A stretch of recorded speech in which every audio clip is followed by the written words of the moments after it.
नमस्ते, मैं हूं किशोर अजवाणी। घड़ी इशारा कर रही है 9 बजे रात का वक्त। 100 बात की एक बात का 100 बात की एक बात पे आज राम मंदिर में मूर्ति स्थापना से पहले अयोध्या में बंद ट्रक में मूर्ति को भ्रमण कराया गया। तो सरयू के घाट पर पूजन के बाद कलश यात्रा निकाली गई। प्रधानमंत्री नरेंद्र मोदी ने केरल दौरे के दूसरे दिन गुरुवयूर मंदिर में पूजा अर्चना की और 4000 करोड़ से ज्यादा की परियोजनाओं का उद्घाटन किया। लगातार 5 दिनों से कोल्ड डे यानी दिन में भी कड़ाके की ठंड का सामना कर रहे उत्तर भारत के लोगों को अभी कुछ दिन ठंड से राहत मिलने के आसार नहीं है। और ईरान की फौज ने पाकिस्तान के बलूचिस्तान में हवाई हमले कर आतंकी संगठन जैश अल अदल के ठिकानों को तबाह कर दिया, जिससे पाकिस्तान के आतंकियों की पनाहगाह होने का एक और सबूत दुनिया के सामने आ गया। राम मंदिर में प्राण प्रतिष्ठा से पहले अयोध्या में अलग अलग अनुष्ठान जारी हैं। रामलला की मूर्ति के जलाभिषेक के लिए अयोध्या में जल कलश यात्रा निकाली गई, जिसमें 151 महिलाओं ने हिस्सा लिया। और इस दौरान वो नाचती गाती और प्रभु श्री राम का जयकारा लगाती दिखी। सरयू से पवित्र जल भरकर सजी धजी सभी 151 महिलाएं राम मंदिर पहुंची। जय श्री राम के जय घोष आप देख पा रहे हैं, क्योंकि अयोध्या में महाअनुष्ठानों की शुरुआत हो चुकी है। कलश लेकर निकली महिलाओं के चेहरे की मुस्कान बता रही थी कि वो बेहद खुश हैं। इस दौरान कुछ महिलाएं राम सीता विवाह के गीत गुनगुना रही थीं। राम को देखकर श्री जनक नंदनी बाग में वो खड़ी रह गई। राम के धाम में निकली जल कलश यात्रा के दौरान अयोध्या में गजब का नजारा दिखा। सरयू के आरती घाट से एक साथ कलश में जल लेकर जब 151 महिलाएं निकली तो हर कोई देखता रह गया। इस वक्त आप देख पा रहे हैं तस्वीर यहाँ पर कलश यात्रा की। महिलाएं काफी ज्यादा तादाद में कलश यात्रा लेकर निकली हैं। जल कलश यात्रा के दौरान अयोध्या में जगह जगह खूबसूरत रंगोली भी बनाई गई थी। अयोध्या में प्राण प्रतिष्ठा से पहले ही उत्सव जैसा माहौल दिखाई दिया और वहां चारों तरफ राम धुन और जय श्री राम के नारे गूंजते सुनाई दिए। 151 महिलाओं की कलश यात्रा से पहले पूरे विधि विधान के साथ सरयू तट पर कलश पूजन किया गया और इसमें प्राण प्रतिष्ठा कार्यक्रम के मुख्य यजमान अनिल मिश्रा शामिल हुए। इस दौरान उनकी पत्नी भी उनके साथ थी। पुरोहितों ने कलश यात्रा शुरू करने से पहले सरयू नदी और 9 कलशों का वैदिक मंत्रोच्चार के साथ पूजन किया।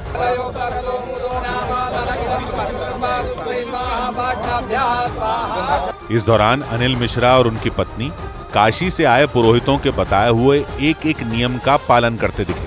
कलश पूजन कराने वाले पुरोहितों ने इसका महत्व बताया और जानकारी दी कि सरयू नदी से लिए गए 151 कलशों के जल का ही इस्तेमाल राम मंदिर की प्राण प्रतिष्ठा पूजन के दौरान किया जाएगा। यही जल जो है अपना सभी पूजन में उपयोग होगा, इसलिए बहुत महत्वपूर्ण ये पूजा है। 22 जनवरी को दोपहर 12:20 से प्राण प्रतिष्ठा की मुख्य पूजा शुरू हो जाएगी, लेकिन उससे पहले रामलला की मूर्ति और गर्भगृह का सरयू के पवित्र जल से शुद्धिकरण किया जाएगा।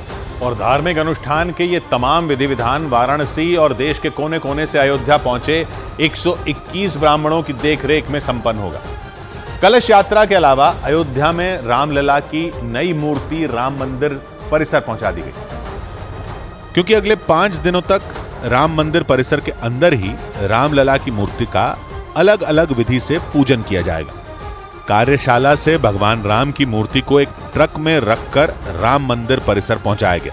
ब्रह्म मुहूर्त में पूजा अर्चना किया गया है। उसके बाद जो है भगवान राम की मूर्ति को ट्रक में लोड किया गया है, रखा गया है। ट्रक के जरिए रामलला की मूर्ति को मंदिर परिसर तक पहुंचाने के लिए सुरक्षा के तगड़े इंतजाम किए गए थे। उत्तर प्रदेश पुलिस के जवान उस ट्रक की सुरक्षा में तैनात कर दिए गए थे। इस मौके पर मूर्तिकार अरुण योगीराज भी बेहद खुश नजर आए। उन्होंने ही 5 साल के बाल रूप रामलला की मूर्ति बनाई है। How you are feeling? आप खुश हैं बहुत? आपकी मंदिर परिसर में मूर्ति पहुंचने के बाद निर्मोही अखाड़े के महंत दिनेंद्र दास और पुजारी सुनील दास ने राम मंदिर के गर्भगृह में पूजा पाठ किया। इस दौरान उस चबूतरे की आरती उतारी गई और परिक्रमा की गई जहां रामलला की मूर्ति विराजमान होगी। और इसके अलावा प्राण प्रतिष्ठा के अनुष्ठान के दूसरे दिन भगवान राम की प्रतीकात्मक मूर्ति को मंदिर परिसर में घुमाया गया। ऐसा इसलिए किया गया क्योंकि रामलला की जो प्रतिमा गर्भगृह में विराजमान होगी वो करीब 200 किलो की है। ऐसे में मंदिर ट्रस्ट और पुरोहितों ने भगवान राम की प्रतीकात्मक मूर्ति को मंदिर भ्रमण कराने का फैसला किया। और इस दौरान रामलला की प्रतीकात्मक मूर्ति को पालकी में बिठाया गया था।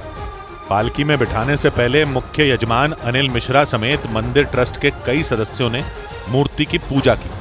इसके बाद कंधे पर पालकी रखकर मूर्ति को पूरे मंदिर परिसर में घुमाया गया। चांदी से बनी भगवान राम की प्रतीकात्मक मूर्ति की तस्वीर भी सामने आई। मूर्ति को गुलाब और गेंदे के फूलों की माला पहनाई गई। बेहद भव्य और अलौकिक दिख रही भगवान राम की इस प्रतिमा के हाथों में धनुष भी दिखा। इस प्रतिमा को पीले रंग के वस्त्र और रत्नों से जड़ा हुआ मुकुट पहनाया गया। मंदिर भ्रमण के दौरान बड़ी संख्या में साधु संत मौजूद रहे, लेकिन मूर्तिकार अरुण योगीराज की बनाई हुई रामलला की मूर्ति को भी ट्रक के जरिए विवेक सृष्टि ट्रस्ट से राम मंदिर परिसर लाया गया। विवेक सृष्टि ट्रस्ट वो जगह है जहां अरुण योगीराज ने रामलला की मूर्ति बनाई थी।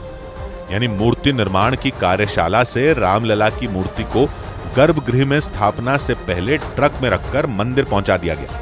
यानी अगले कुछ घंटों बाद भगवान राम अपने नए मंदिर के गर्भगृह में विराजमान हो जाएंगे। मंदिर ट्रस्ट के मुताबिक प्रभु श्री राम की पुरानी मूर्ति को भी मंदिर के गर्भगृह में ही रखा जाएगा, जिसका मतलब यह कि नई मूर्ति के साथ राम मंदिर में भक्तों को भगवान राम और उनके तीनों भाइयों की पुरानी प्रतिमाओं के दर्शन हो सकेंगे। और पहले से तय कार्यक्रम के मुताबिक 18 जनवरी को रामलला की मूर्ति गर्भगृह में अपने आसन पर विराजमान हो जाएगी। प्राण प्रतिष्ठा के अनुष्ठानों में जुटे पुरोहितों के मुताबिक जिस आसन पर रामलला के विग्रह को रखा जाएगा उसे 81 कलशों के जल से शुद्ध किया जाएगा। इसके बाद गर्भगृह में बने चबूतरे या आसन की वास्तु शांति पूजा होगी। पूजा के बाद मूर्ति के आसन को रक्षा सूत्र से बांधा जाएगा। इतना ही नहीं, गर्भगृह में रामलला को विराजमान करने से पहले सोने या चांदी की एक छोटी छड़ी वहां रखी जाएगी। पुजारियों ने बताया कि 22 तारीख को प्राण प्रतिष्ठा के बाद वो छड़ी गर्भगृह से हटा ली जाएगी। विश्व हिंदू परिषद ने जानकारी दी कि गर्भगृह में निर्माण का काम पूरी तरह हो चुका है। रामलला को ग्राउंड फ्लोर पर विराजना है। ग्राउंड फ्लोर पूरा हो गया है। मंदिर ट्रस्ट के सदस्यों ने बताया कि आसन पर विराजमान होने के बाद रामलला की मूर्ति की आंखें ढकी रहेंगी। प्राण प्रतिष्ठा के बाद आंखें खोली जाएंगी और सबसे पहले मूर्ति को शीशा दिखाया जाएगा। इस बीच प्राण प्रतिष्ठा से पहले राम मंदिर की नई तस्वीरें सामने आई। अयोध्या में रामलला की प्राण प्रतिष्ठा से पहले गर्भगृह का वीडियो सामने आया। इसके अलावा मंदिर के मुख्य द्वार और बाहर की कुछ और तस्वीरें भी मंदिर ट्रस्ट की तरफ से जारी की गई। आध्यात्मिक गुरु श्री श्री रविशंकर ने अयोध्या के राम मंदिर को लेकर प्रधानमंत्री नरेंद्र मोदी की तारीफ की। उन्होंने दो टूक कहा कि पिछले 70 साल में जो काम नहीं हुआ वो प्रधानमंत्री नरेंद्र मोदी ने करके दिखा दिया। हमारे जो पवित्र स्थानों का पुनरुज्जीवन में बहुत बढ़िया काम किए। राम मंदिर समारोह को लेकर बार काउंसिल ऑफ इंडिया ने सुप्रीम कोर्ट के मुख्य न्यायाधीश को एक चिट्ठी लिखी। इस चिट्ठी के जरिए मांग की गई कि 22 जनवरी के दिन देश भर की सभी अदालतों में छुट्टी रखी जाए। अयोध्या में राम मंदिर के प्राण प्रतिष्ठा कार्यक्रम के लिए करीब 13.5 लाख लड्डू तैयार किए जा रहे हैं। राम मंदिर ट्रस्ट के मुताबिक ये लड्डू 7 जनवरी से बनाए जा रहे हैं और इन्हें प्राण प्रतिष्ठा के बाद भक्तों में बांटा जाएगा। उधर 22 जनवरी को प्राण प्रतिष्ठा के दिन भगवान राम की केसरिया रंग की पोशाक भगवान राम को पहनाई जाएगी। रामलला की पोशाक तैयार करने वाले टेलर ने बताया कि भगवान राम के लिए खास तरह के मखमली कपड़ों की पोशाक तैयार की गई। क्योंकि मौसम ठंड का है, इसीलिए मखमली और गर्म कपड़ों का इस्तेमाल पोशाक तैयार करने में किया गया है। भगवत प्रसाद पहाड़ी और उनका परिवार 40 साल से रामलला की पोशाक तैयार करता आ रहा है। भगवत प्रसाद ने बताया कि प्राण प्रतिष्ठा के बाद भगवान राम को किस दिन किस रंग की पोशाक पहनाई जाएगी। मंगलवार को लाल, बुध को हरा, बीफे को पीला, शुक्र को क्रीम, शनिवार को नीला, रविवार को गुलाबी, सोमवार को सफेद। भगवत प्रसाद पहाड़ी उन चंद सौभाग्यशाली लोगों में शामिल हैं जिन्होंने प्राण प्रतिष्ठा से पहले ही रामलला की मूर्ति के दर्शन कर लिए हैं, क्योंकि कपड़े की माप के लिए मंदिर ट्रस्ट ने उन्हें खास तौर पर बुलाया था। मूर्ति बहुत ही सुंदर है। अब जब दर्शकों के सामने आएगा तो पता लगेगा कि हाँ कोई मूर्ति है। भगवत प्रसाद पहाड़ी के साथ उनके घर की महिलाएं भी प्रभु श्री राम की सेवा में जुटी दिखी। प्राण प्रतिष्ठा से पहले रामलला की नई मूर्ति के साथ ही उनकी पुरानी प्रतिमाओं के लिए भी पोशाक तैयार की जा रही है। यानी प्राण प्रतिष्ठा से पहले ही भगवान राम और उनके भाइयों की पोशाक तैयार हो चुकी है।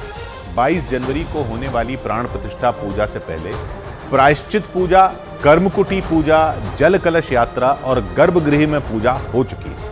अगले 5 दिन राम मंदिर परिसर में और भी कई दूसरे अनुष्ठान होंगे और इसके लिए राम मंदिर परिसर को पूरी तरह तैयार कर लिया गया। 22 जनवरी को चमकते दमकते राम मंदिर में पूरे विधि विधान से भगवान राम की प्राण प्रतिष्ठा की जाएगी। लेकिन उससे पहले 18 जनवरी को रामलला की मूर्ति गर्भगृह में विराजमान होगी। 19 से 21 जनवरी तक रामलला की बाल रूप मूर्ति को घी, शहद, फल, फूल और केसर का स्नान कराया जाएगा। प्राण प्रतिष्ठा से पहले 20 और 21 जनवरी को राम मंदिर आम श्रद्धालुओं के लिए पूरी तरह बंद रहेगा। 22 जनवरी को प्राण प्रतिष्ठा के बाद 23 जनवरी से आम श्रद्धालु भव्य मंदिर में भगवान श्री राम के दर्शन कर सकेंगे। मंदिर ट्रस्ट के मुताबिक प्राण प्रतिष्ठा के बाद अयोध्या में साल भर लगातार धार्मिक आयोजन होते रहेंगे। यानी भगवान राम के मंदिर में विराजने के बाद पूरे अयोध्या में उत्सव चलता ही रहेगा। अयोध्या में सिर्फ भव्य राम मंदिर का ही निर्माण नहीं किया जा रहा है, बल्कि पूरी अयोध्या का ही कायाकल्प कर दिया गया है और चारों तरफ भगवान राम की झलक देखने को मिल रही है। अयोध्या में एक नए फ्लाईओवर का निर्माण किया गया।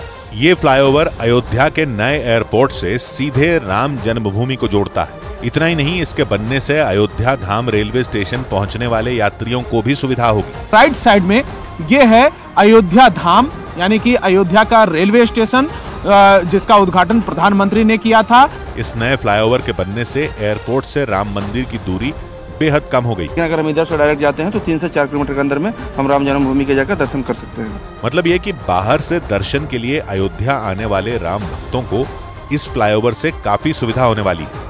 उधर अयोध्या से 2 और शहरों के लिए सीधी उड़ान शुरू हो गई।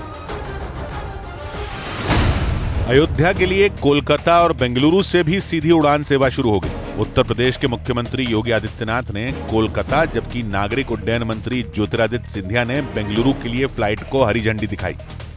8 वहां पे विमान एक साथ वहां पे लैंड कर सकते हैं। पार्किंग की सुविधा उन्हें उपलब्ध है। मुलायम सिंह यादव की छोटी बहू और बीजेपी नेता अपर्णा यादव ने भगवान राम पर एक भजन गाया। उन्होंने ये भजन आचार्य स्वामी रामभद्राचार्य जी महाराज के 75वें जन्म दिवस पर अयोध्या में हुए एक कार्यक्रम के दौरान गाया।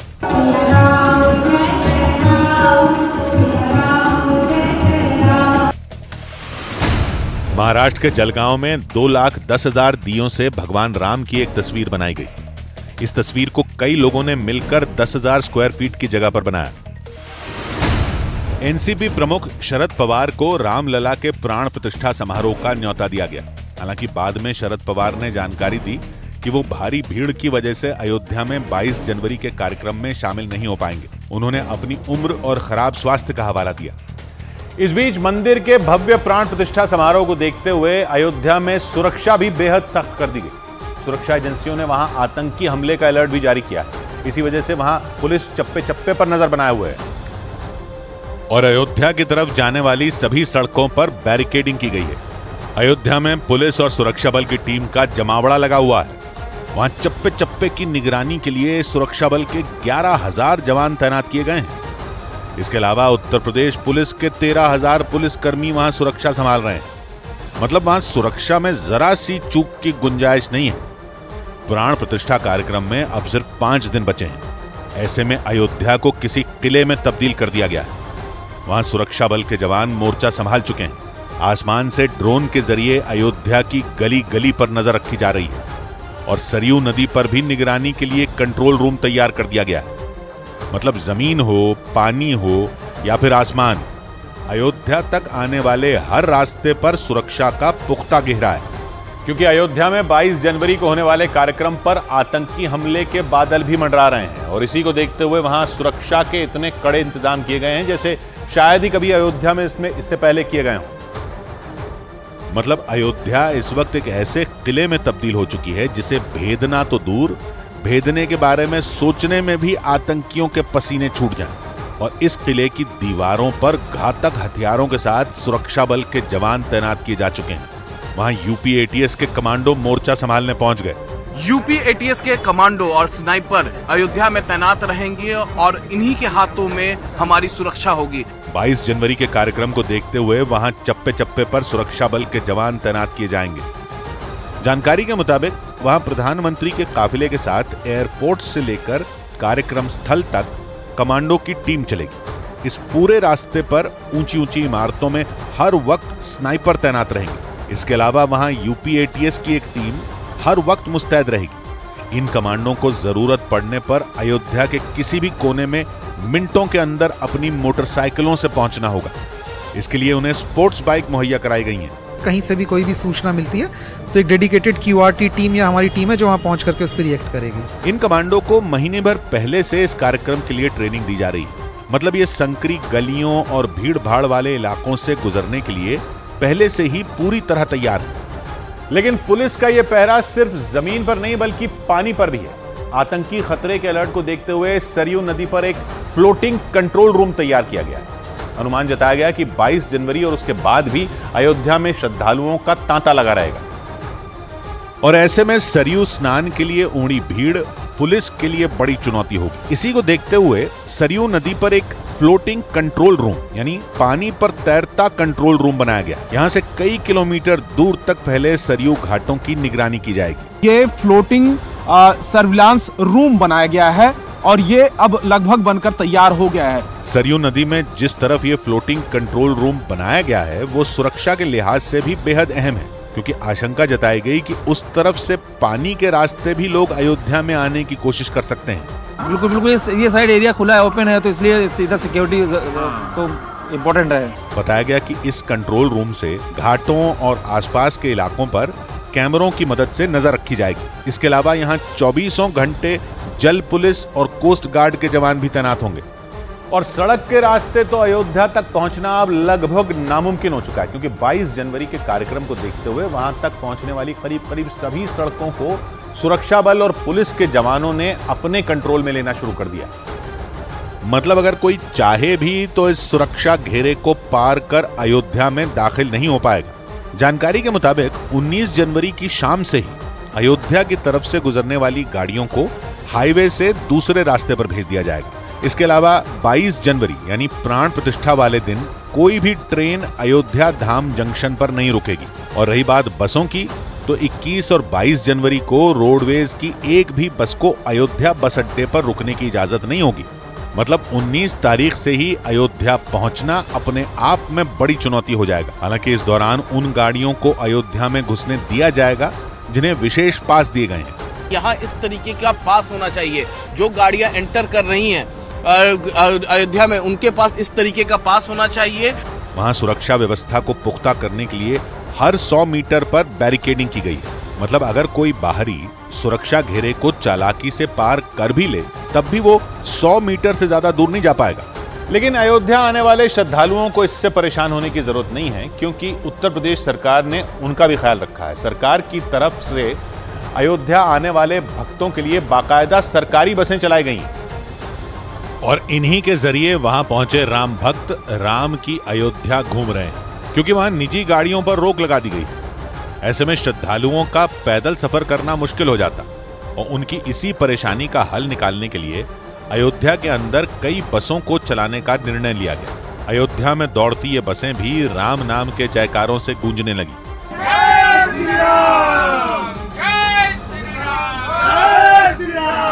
इन बसों से श्रद्धालु न सिर्फ राम मंदिर बल्कि हनुमानगढ़ी और अयोध्या में मौजूद बाकी मंदिरों के भी दर्शन आसानी से कर सकेंगे। बस का सफर ठीक लग रहा है? अरे बहुत अच्छा। तो आज अंदर गाड़ियां बंद हैं सब? हाँ, बहुत अच्छा लग रहा है। बहुत आनंद ही आनंद है यहाँ पे। तो बताया गया कि ये बसें अयोध्या की सीमा के पास से चलाई जा रही हैं। मतलब हाईवे की तरफ से आने वाले लोगों की गाड़ियों को वहीं रोक दिया जाएगा और उससे आगे के लिए उन्हें इन्हीं बसों की मदद लेनी होगी। उधर 22 जनवरी के लिए कृष्ण की नगरी मथुरा को भी सजा दिया गया। रामलला के प्राण प्रतिष्ठा कार्यक्रम को देखते हुए मथुरा को भी अयोध्या की तरह सजाया गया। श्री कृष्ण जन्मभूमि ट्रस्ट के मुताबिक 22 जनवरी के दिन कृष्ण और राधा का श्रृंगार राम और सीता की तरह किया जाएगा। साथ ही उस दिन मथुरा में कई कार्यक्रम भी आयोजित किए जाएंगे। दिव्य राम रूप भगवान श्री राम के अनुरूप वस्त्र मुकुट धारण करेंगे ही दिल्ली के मुख्यमंत्री अरविंद केजरीवाल ने राम मंदिर का न्योता न मिलने का हवाला देकर अयोध्या जाने से इनकार कर दिया। उन्होंने जानकारी दी कि 22 जनवरी के समारोह के बाद वो रामलला के दर्शन करेंगे। पश्चिम बंगाल में बीजेपी ने कलकत्ता हाईकोर्ट में एक याचिका दाखिल कर मुख्यमंत्री ममता बनर्जी की रैली को टालने की मांग की। एक दिन पहले ममता बनर्जी ने 22 जनवरी के दिन कोलकाता में संप्रीति रैली निकालने का ऐलान किया, जिसमें सभी धर्मों के लोग शामिल होंगे। लेकिन बीजेपी ने आशंका जताई कि उस दिन टीएमसी की रैली से माहौल बिगड़ सकता है। लालू प्रसाद यादव ने राम मंदिर समारोह का निमंत्रण ठुकरा दिया। उन्होंने साफ कर दिया कि वो 22 जनवरी के दिन अयोध्या में रामलला के प्राण प्रतिष्ठा कार्यक्रम में शामिल नहीं होंगे। क्या राम मंदिर उद्घाटन में आप लोगों को आमंत्रण मिला है, जाएंगे? नहीं जाएंगे। उधर अयोध्या में प्राण प्रतिष्ठा से 5 दिन पहले प्रधानमंत्री ने केरल के मंदिर में पूजा की। उन्होंने त्रिशूर जिले के गुरुवायूर और श्री रामास्वामी मंदिर में दर्शन किए। एक दिन पहले प्रधानमंत्री ने आंध्र प्रदेश के वीरभद्र मंदिर में दर्शन किए थे और अगले ही दिन वो केरल के गुरुवायूर मंदिर पहुंचे। दर्शन के लिए प्रधानमंत्री ने पारंपरिक वेशभूषा यानी धोती और कुर्ता पहना। गुरुवायूर मंदिर भगवान विष्णु का मंदिर है। यहाँ विधि विधान से पूजा के बाद प्रधानमंत्री शादी समारोह का हिस्सा बने। शादी का ये समारोह अभिनेता और बीजेपी नेता सुरेश गोपी की बेटी का था। प्रधानमंत्री इस शादी में लड़की वालों की तरफ से शामिल हुए। वो वहाँ करीब 25 मिनट तक रहे और शादी के बाद नए जोड़े को आशीर्वाद दिया। गुरुवायूर मंदिर में दर्शन के बाद प्रधानमंत्री त्रिशूर के श्री रामास्वामी मंदिर भी गए। वहां पूजा के बाद वो एक सांस्कृतिक कार्यक्रम का हिस्सा बने और इस कार्यक्रम में मलयालम भाषा में रामायण के छंद सुने। बाद में प्रधानमंत्री ने रामायण की प्रस्तुति करने वाले कलाकारों का सम्मान भी किया और उन्हें अपने हाथों से शॉल ओढ़ाई। इन कलाकारों में छोटे बच्चे भी शामिल थे। इन बच्चों ने प्रधानमंत्री के सामने मलयालम भाषा में रामायण के छंद सुनाए।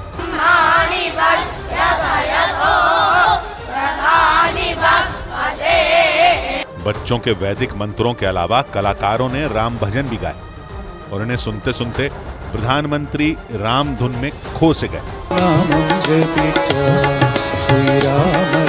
अयोध्या में प्राण प्रतिष्ठा से पहले प्रधानमंत्री लगातार मंदिरों का दौरा कर रहे हैं। इन मंदिरों में वो कीर्तन का हिस्सा भी बने। ये सिलसिला नासिक के कालाराम मंदिर से होते हुए आंध्र के वीरभद्र मंदिर तक पहुंचा और फिर केरल के त्रिशूर में भी जारी रहा।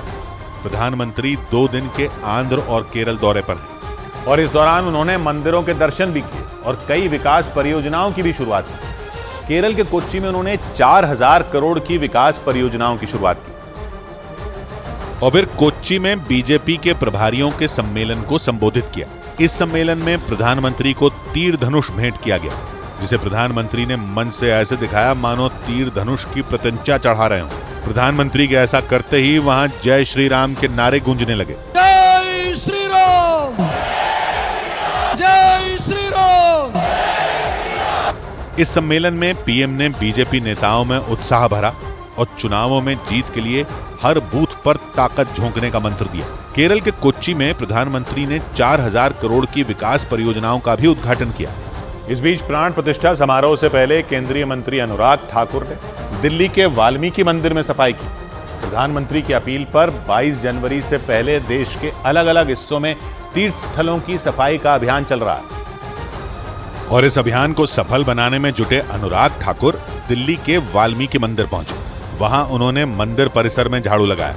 उनके साथ दिल्ली बीजेपी के अध्यक्ष वीरेंद्र सचदेवा ने भी मंदिर की सफाई की। दोनों नेताओं ने मिलकर मंदिर परिसर में बिखरे सूखे पत्तों और कचरे को समेटा। बाद में अनुराग ठाकुर ने अपने हाथों से इन पत्तों को उठाकर कूड़े की बाल्टी में डाला। सफाई से पहले अनुराग ठाकुर ने मंदिर में दर्शन किए और जमीन पर लेटकर भगवान वाल्मीकि को प्रणाम किया। मंदिर की ओर से उनका सम्मान भी किया गया और इसके बाद अनुराग ठाकुर ने वाल्मीकि मंदिर को तीर्थ स्थलों के स्वच्छता अभियान का हिस्सा बना लिया।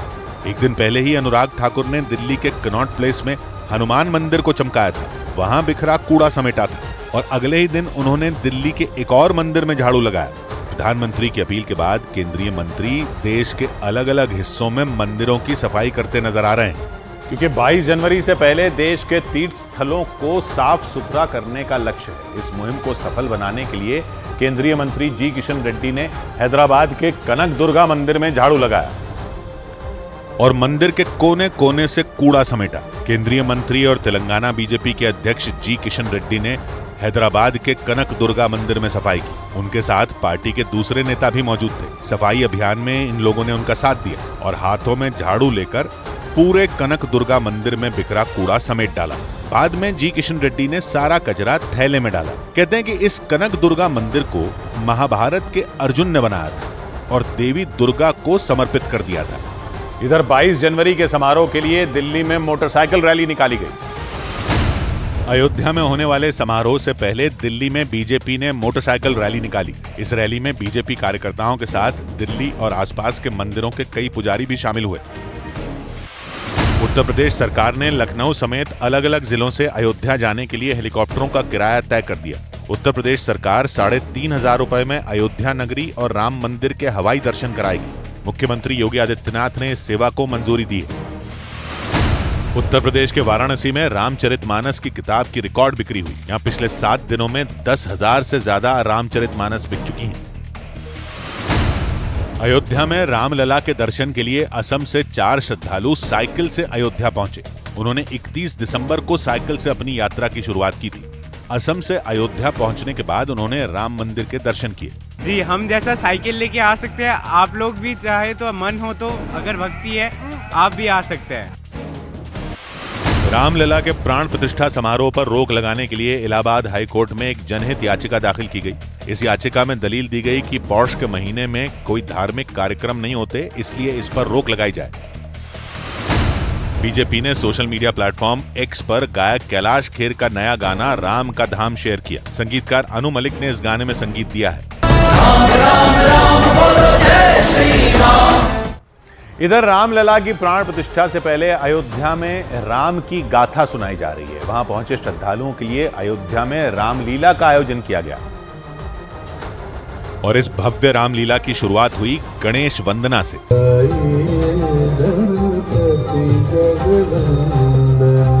अयोध्या में हो रही इस रामलीला में बिंदु दारा सिंह और राकेश बेदी जैसे कलाकार अभिनय कर रहे हैं। मैं अपने आप को बहुत ही लकी समझ रहा हूं कि ऐसा मुझे अवसर मिला।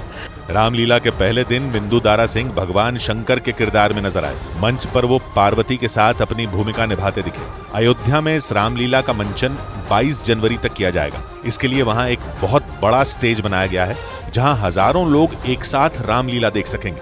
और इस बीच अयोध्या की सुंदरता में 4 चांद लगाने के लिए वहां की सड़कों पर रंगोलियां बनाई गई। अयोध्या का एक भी चौराहा ऐसा नहीं बचा जिसे रंगों से न सजाया गया हो।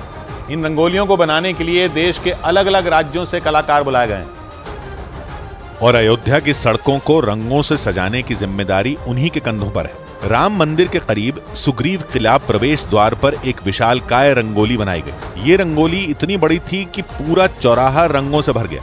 सुग्रीव किला जहां से मुख्य गेट है, दर्शनार्थी जाएंगे उस वहां पर एक बड़ी सी रंगोली बना करके जो दर्शनार्थी हैं उनके स्वागत की तैयारी चली। और इसके अलावा लता मंगेशकर चौक को भी इसी तरह से सजाया गया। वहां बनाई गई एक रंगोली में भगवा रंग से स्वागत करो प्रभु हमारे आ गए लिखा नजर आया। इन रंगोलियों को बनाने के लिए महाराष्ट्र के कोल्हापुर से कलाकार बुलवाए गए। अयोध्या नगरी सजाने आया हूँ, 2 क्विंटल की रंगोली बनाने वाला हूँ।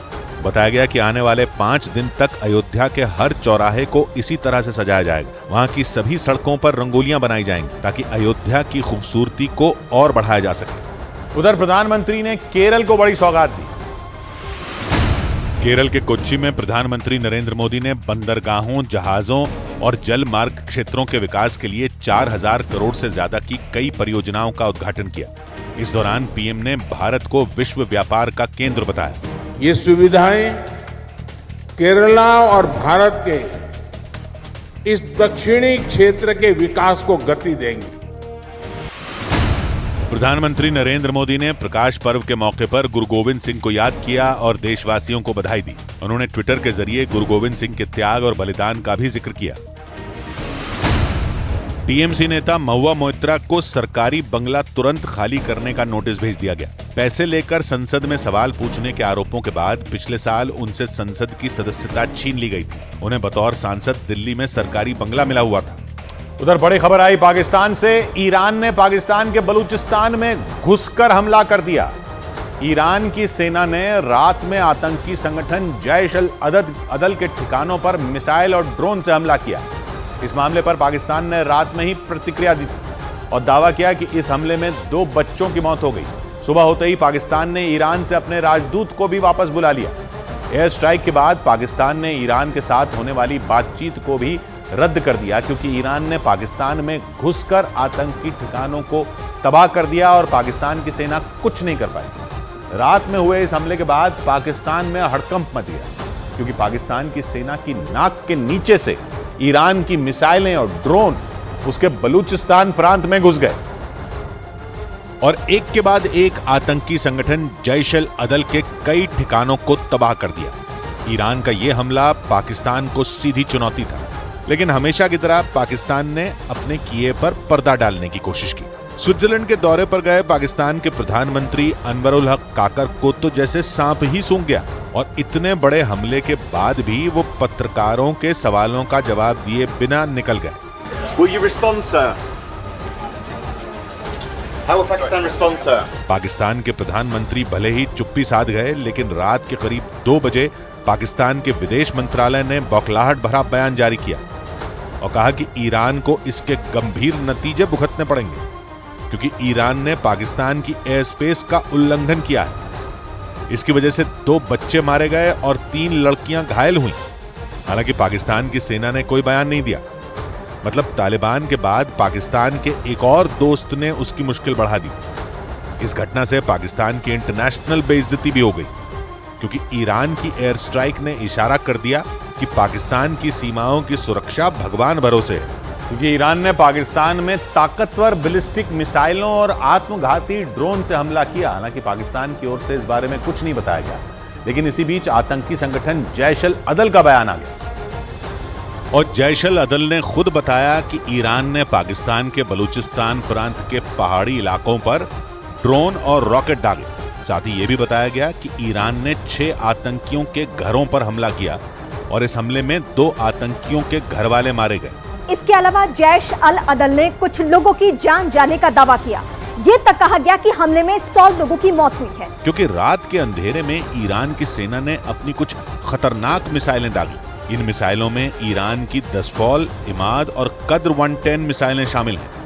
इन तीनों मिसाइलों की रेंज 1000 से 2000 किलोमीटर है। इसके अलावा ईरान ने शाहिद 107 नाम के आत्मघाती ड्रोन का भी इस्तेमाल किया और पाकिस्तान को रातों रात बेचैन कर दिया। वो इसलिए भी बौखला गया क्योंकि ईरान ने जैश अल अदल को निशाना बनाया और जैश अल अदल को पाकिस्तान की खुफिया एजेंसी ISI का खास माना जाता है। ये वही संगठन है जिस पर ईरान में मौजूद भारतीय नागरिक कुलभूषण जाधव का अपहरण करने का आरोप लगा था और दावा किया गया था कि इसी संगठन ने अपहरण के बाद कुलभूषण जाधव को ईरान से लाकर ISI को सौंप दिया था। कुलभूषण जाधव को ईरान के चाबहार से किडनैप किया गया था और जैश अल अदल उनको लेकर पाकिस्तान पहुंचा था। इसके बाद उन पर जासूसी का केस चला था और उन्हें मौत की सजा सुनाई गई थी, लेकिन मामला इंटरनेशनल कोर्ट पहुंच गया और कुलभूषण जाधव अब भी पाकिस्तान की जेल में बंद है। यही वजह रही कि ईरान के पाकिस्तान में एयर स्ट्राइक करते ही कुलभूषण जाधव की याद आ गई। वैसे सुन्नी संगठन जैश अल अदल ईरान पर कई बार हमले कर चुका है और 2021 में उसने तो ईरान के 2 सैनिकों को अगवा भी कर लिया था। और ईरान के मीडिया ने दावा किया कि यह संगठन एक बार फिर पाकिस्तान और ईरान की सीमा पर सक्रिय हो गया और इसीलिए ईरान ने पाकिस्तान में घुसकर जैश अल अदल को उसकी हद याद दिलाई।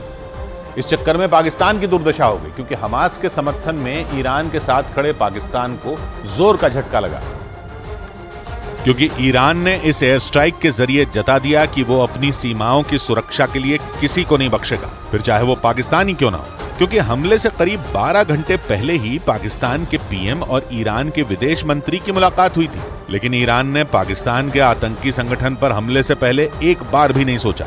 ईरान और पाकिस्तान करीब 900 किलोमीटर लंबी सीमा साझा करते हैं। इस सीमा के एक तरफ ईरान का सिस्तान और दूसरी तरफ पाकिस्तान का बलूचिस्तान प्रांत है। पाकिस्तान का सुन्नी आतंकी संगठन जैश अल अदल इसी इलाके में सक्रिय है और कई बार ईरान में घुसकर हमले कर चुका है। और माना जा रहा है कि शिया बहुल देश ईरान ने ये एयर स्ट्राइक इसीलिए की, लेकिन इस चक्कर में पाकिस्तान फंस गया, क्योंकि एक तरफ पाकिस्तान और अफगानिस्तान के बॉर्डर पर अशांति और अब पाकिस्तान और ईरान की सीमा पर हड़कंप मचा हुआ है। या यूं कहें कि पाकिस्तान की हालत ऐसी हो गई कि कोई भी पड़ोसी देश पाकिस्तान की सेना को मुंह चिढ़ाते हुए वहां हमला कर रहा है। और ऐसा पाकिस्तान की खुद की नीतियों की वजह से हो रहा है, क्योंकि पाकिस्तान ने आतंकियों को पालने पोसने में कोई कसर नहीं छोड़ी। वहां के बलूचिस्तान प्रांत में सक्रिय सुन्नी आतंकी संगठन जैश अल अदल भी उन्हीं में एक है, और कई साल से ईरान में आतंकी हमले कर रहा है। जानकार मानते हैं कि आतंकियों को पालने वाला पाकिस्तान इसी वजह से फंस गया। पाकिस्तान का ये क्लेम पूरी दुनिया जानती है कि ये एक छलावा है, आतंकवादियों को वो बढ़ावा देते हैं।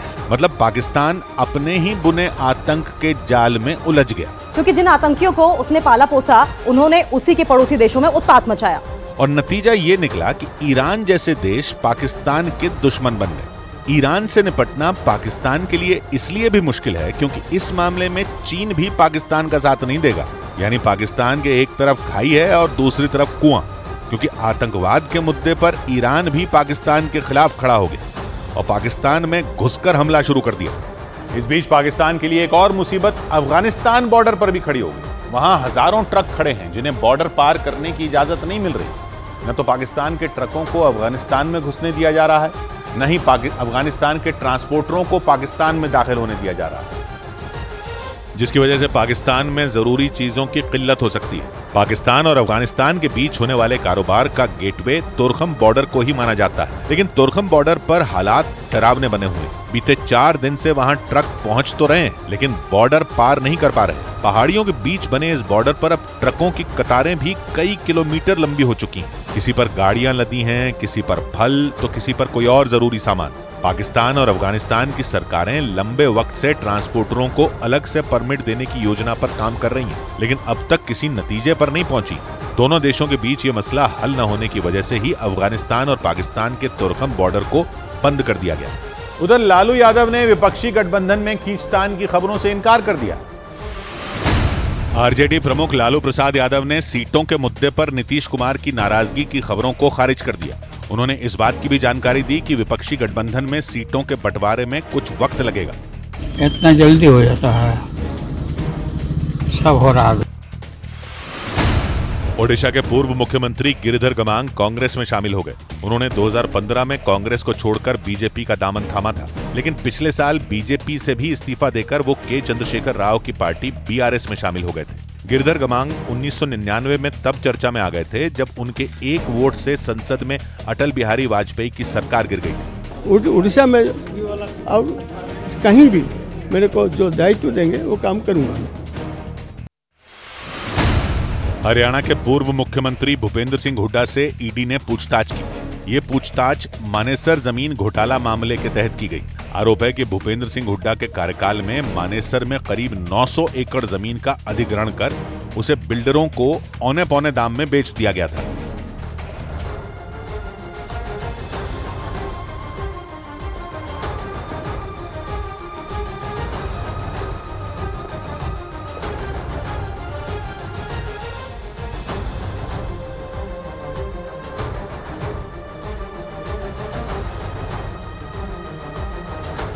उधर राजस्थान के अलवर में एक मेडिकल कॉलेज के छात्रों और डॉक्टरों पर तोड़फोड़ करने का आरोप लगा। बताया गया कि बड़ी संख्या में छात्रों और डॉक्टरों ने वहां की कैंटीन में घुसकर जबरदस्त हंगामा किया और कैंटीन के कर्मचारियों पर लात घूंसों की बरसात कर दी। वीडियो में 10 से ज्यादा लोग ईएसआईसी मेडिकल कॉलेज की कैंटीन में घुसते नजर आए और वहां मौजूद कैंटीन के एक कर्मचारी को खींचते दिखाई दिए। इसके बाद तो वो लोग उस कर्मचारी पर टूट पड़े। कोई थप्पड़ मारता रहा, कोई उसे मुक्के मारता रहा। इस बीच उसे बचाने के लिए एक महिला उसके पीछे दौड़ी, लेकिन उन लोगों ने उस कर्मचारी को चारों तरफ से घेर लिया। ऐसा लगा जैसे वो लोग उसकी जान लेने पर आमादा हुए और उन लोगों में एक लड़की उस महिला को भी धक्के मारने लगी। हालांकि उस कर्मचारी को बचाने के लिए कैंटीन का एक दूसरा कर्मचारी उनसे भिड़ गया। तभी वहां 4 से 5 सिक्योरिटी गार्ड पहुंच गए और किसी तरह उस कर्मचारी को भीड़ से बचाया, लेकिन इस दौरान उनमें कुछ लोग उस कर्मचारी के पीछे भागने लगे। आरोप लगा कि मारपीट करने वाले वो लोग ईएसआई मेडिकल कॉलेज के छात्र और डॉक्टर थे और आरोप है कि उन्होंने मेडिकल कॉलेज की कैंटीन में तोड़फोड़ की और वहां से सारा सामान लूटकर अपने साथ ले गए।